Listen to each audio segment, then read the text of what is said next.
ሀጅ ነው ይሄድ ስለሆነ ማለት ነው ባንድ በሆነች ምክንያትና አጋጣሚ ጦርነት ሊፈነዳ እንደሚችል በአብይ አህመድ ዘመን ህፃናት አድገው ለቁም ነገር አይበቁም እንደምናሸንፈው ጥርጥር የለንም ያለው ማን ነው 4 ኪሎ ያለው ነው ለኢትዮጵያ ህዝብ የቀረበለት ወይ ሞት ወይ አብይ አህመድ እንዴ በጣም ቋውሬ ነው የሰውዬ እኮ ጭራቅ ነው ያ ሁሉ ጦርነት አድርጎ ሰብስክራይብ ላይክ በማድረግ አግዙኝ በየ ትግራይ አስገባለሁ ናና ትግራይን አብረን እንምታ ናና የትግራይን ህዝብ አብረን እንጨፍጭፈው እንግደለው ብዬ ነው ኤርትራ መንግስት መጋብዘው ይሄ ማሰቡ ራሱ ነውር ነው ከነውርም ነውር ነው ሲለን የነበረ የ4 ኪሎ ህፃን ልጅ ለኢትዮጵያ ህዝብ የቀረበለት ወይ ሞት ወይ አብይ አህመድ አንድ መንግስት በሚያስተዳድረው ሀገር ውስጥ በዚህ ደረጃ ሰዎች በማንነታቸው ከታረዱ መንግስትነት ተግባሬን አልፈጸምኩም ብሎ ከስልጣን የሚወርድበት ሁኔታ ነው ይሄ ነገር በሌላ ሀገር ቢሆን ነው ማለት ነው ገባንበት ፍትሃዊ ትግል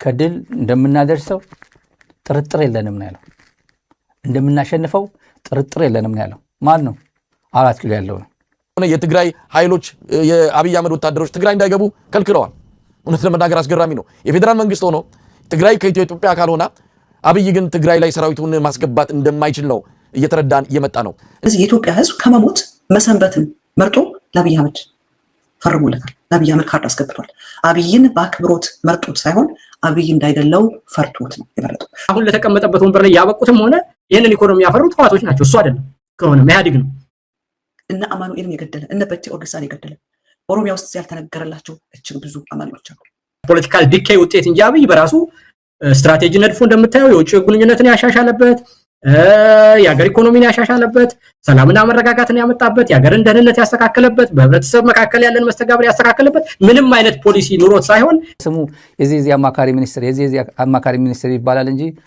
ዞር ብሎ አያያቸውም አይ በፍጹም እንኳን ምክር ሊሰማ እሱ መካሪ ሆኖ ነው የሚመጣው የዛ የፖለቲካል ዲኬይ ውጤት ሆኖ በአንጻሩ ግን ያንንም ደግሞ በተለየ የግል ባህሪው በጣም ግልብና ያልተረጋጋ ሰው በመሆኑ ያንን የባሰ ሀገርን ሊያጠፋ የደረሰበት ሁኔታ ነው ያለው አንዴ ዶክተር ሄኖክ ሲያወራ ምን አለ ዛሬ 2 ዓመትኛ ፕሮግራም ላይ መጥቶ የአማራ የወለጋ ገበሬ አርሶ ጎተራ ውስጥ ካስገባው 5 ዓመት አልፎታል እንግዲህ አሁን 7 ዓመቱ ማለት ነው የኤርትራም ህዝብ ፈርቶ አብይን የተለየ አቋም ይዝበት አይደለም እንደውም ባለም አቀፍ ግንኙነቱና ባለው ሁኔታ ከአብይ የተሻለ ብዙ ኃይሎችን ከጎኑ እንዳሰለፈ የታወቀ ነገር ነው አለችን እቺን አጥሬራ ላምብብልህችን ሪፖርት አንብባት አንድ ፔጅ እንኳን አንብባት ሲሉት ይሄዳል ወደ ጨዋታ አስቀምጠው እዛ መጣበታል ከዛ መካሪ ሆኖ ራሱ መካሪ ሆነ ለአማካሪው መካሪ ሆነ ይመጣል ወደ ትግራይ የሚያደርገውን ምናልባት እያሰበ እየተዘጋጀ ያለውን ጦርነት ምክንያታዊ አድርጎ ይሄው እነሱ እንዲ ስላደረጉ ነው ምክንያት ሰበብ የመፈለግ እንደሆነም አድርገው ከትግራይ ጋር እድል ነበረን ብልጽግና ከህወሓት ጋር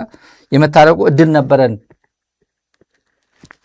ፕሪቶሪያ ማለት ጻርቃን ነው ፕሪቶሪያ ማለት አሰፋ አብርሃ ነው ጌታቸው ረዳ ነው እያባከን ጊዜ አባክነን የትግራይ ህዝብ ነው አስቀየም ነው ፈርቷል ያለ ጥርጥር ምክንያቱም እሱ የለመደው በትግራይና በአማራ መካከል ያለው ገደል ስንጥቁ ሁሉ ጊዜ እየሰፋ የተጋጩ እንዲኖሩለት ልክ የመግደያ ሰርቲፊኬቱን እንዳገኘ በኔክስት ዴይ ነው አማራ ክልል ላይ ማዕተም እያፈሰሰ ያለው አርሲ ላይ ተመልከቱ እንግዲህ ቤተክርስቲያንን ሳይቀር ነው ሄዶ ያሳደደው ቤተክርስቲያንን ሳይቀር ነው ሄዶ ያቃጠሉት 8 ዓመት ሙሉ እንዳየነው ያሉትን የሀገሪቷን ችግሮች ህዝብን ለመሰንጠቅና ለማጣላት የበለጠ ይጠቀምበታል እንጂ አንዱንም ነገር ሳይፈታ ይኸው 8 ዓመት ኖሯል መንግስቱን በመለሰ ጊዜ ያለንን ልዩነት ሁሉ በሰላም እንፍታ ብሎ ለድርድር ውይይት ነገሮቹ በድርድርና በውይይት እንዲፈቱ እየጠየቀ ባለበት ወቅት እሱ ግን ድሮን ሊላከው አብይ ዛሬ ሌላ ሰው ሆነ ካላልን በስተቀር በሰላማዊ መንገድ ችግሮችን አድሬስ አድርጎ ከልብ ተቀብሎ ያንን ነገር ማድረግ ተጠያቂነትም አለ በዚያ ውስጥ በባህሪውም ለዛ አይነት ነገር ዝግጁ የሆነ ሰውና እውነትን የሚጋፈጥ ሰው አይደለም ጌታ ሆይ እስከመቼ ነው ዝም የምትለው እስከመቼ ድረስ ነው የምትታገሰው ያቺ ትግራይ ውስጥ ቁጭ ለምታነበው ሴት የሷን ባታይ በየምራፉ የሚያስብና የሚነወልል ሰው ድራማ አንድ ምራፍ ላይ ሰው ሰካራም ሆኖ ይጫወታል ሌላ ጊዜ ላይ ንጉስ ሆኖ ይጫወታል ሌላ ጊዜ ላይ ወጣት ይሆናል ሌላኛው ላይ ደግሞ አንድ 80 ዓመት አዛውንት ሆኖ ይጫወታል ያ ቲያትር ነው እኔ የማውቀው እንጂ አብይ አህመድ በአካብ መንፈስ የተነሳ ሰው ነው የአካብ መንፈስ ደግሞ ከሰላም ጋር ህብረት የለውም ስለዚህ ህወሓቱ በሰላምና በድርድር ልዩነታችን በሙሉ እንፍታ ማለቱ ሞኝነት ነው ምክንያቱም አብይ አህመድ ጋር ሰላም አይሰራም አንተ ከሰላም ጋር ምን አለህ እንዳለው እዩ ልጁ ጉድ አደረገን ነው የሚሉት ልጁ አብይ ነው እኔ አይደለም ልጅ የሚሉት እሱን ነው ልጁ ጉድ አደረገን አብይ የሚባል ሰው 30 ሰው በአንድ ቀን ሲገደል መግለጫ የማይሰጥና ስለሞቱ ሰዎች ምንም ደንታ የሌለው ሰው እንዴት መፍትሄ አካል ይሆናል ብሎ ሰው ሊያስብ ይችላል መሳይ እኔ በጣም የደንቀኝ ነገር ነው ብልጽግና በጣም 8 ዓመት ሙሉ የተዋረደው በትግራይ ነው እንዴ። በጣም እኮ አውሬ ነው ይሄ ሰውዬ እኮ ጭራቅ ነው። ያን ሁሉ ጦርነት አድርጎ አሁንም ደግሞ ነዳጅ አይሄድም። ከፌዴራል መንግስት ያለው በፌዴሬሽኑ መሰረት ያለው የክልሎች ድጎማ በአጠቃላይ ከእርዳታና ከብድር የሚገኝ ማለት እኮ ነው። ቦይንግ ነው የሚሄደው ከአዲስ አበባ ወደ ትግራይ። የትግራይ ወጣት ሰብስቦ ይዞ ሊወጣ ማለት ነው። የመሪዎች ምንድነው ደግነት አይደለም እኮ ለትግራይ ህዝብ የሚሄደው የፌዴራል በጀት ማለት በአብይ ደግነትና አንዱ ለአንዱ እንትንድነው ምጽወታ የሚሰጠው ገንዘብ አይደለም። ያንን ሁሉ አግዶ በተለያየ መንገድ በነደብረጽዮን ያኮረፋችሁ ትሆኑ ትችላላችሁ። በተለያየ መንገድ ከህወሓት ላይ ባሉ አመራሮች ያኮረፋችሁ ትሆኑ ትችላላችሁ። let me tell you something, you have to choose between two evils። ከአብይ አህመድ የፈለገ ነገር ይሁን ከደብረጽዮን ጎን መቆም ይሻላችኋል። የኢትዮጵያ ህዝብ መቁረጥ አለበት። ሁልጊዜ እየተታለሉና የማይመጣ ነገር እየጠበቁ በመከራ መኖር በጣም በጣም ያስጠቃን ነገር ነው። የሚገዛ ጸጸት ይመስለኛል። ሁሉም የሚገዛው ነው ማለት አንደርስታንዳብል ጸጸት ነው። ኦፒዲዮ ያመለጠው እድል ነው። ከትግራይ ጋር ብንታረቅ ስልጣናችን ይጠበቅ ነበር። ምንም ነገር እኮ የታጠቀ ሰው አብይ እስከሚመጣ ድረስ በኢትዮጵያ ምድር ላይ አንድ ታጥቆ የሚንቀሳቀስ እዚህ ግባ የሚባል ነገር የለም። ኤርትራ ውስጥ ከነበሩት 200 እና 300 ሰዎች ታጥቀው ካሉ ከሚባለው በላይ ይሄን ፕሮግራም የምትከታተሉ በዛላምበሳ በኩል ሆኖ ወደ ኢትዮጵያ ሲተኩስ የነበረ የኢትዮጵያ ሰራዊት አለ።